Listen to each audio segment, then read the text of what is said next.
Asli! Asli! Na magninang!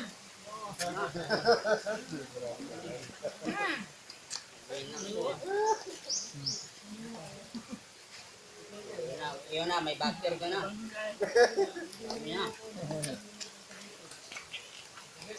Pero ang problema, matuto ka magsalita ng Bisaya. Hindi. Naano naman ako. Dagko nga dayod gamiton. Nabalik lang yung kuan ko. Kasi ano eh. Huwag ka na magsalita ng Tagalog. Paano yung mga Makagat ang dila namin. paano yung sa kuan ko, yung mga kaitabi ko, mga professionals, sabi nila, mas okay man lang sa kanila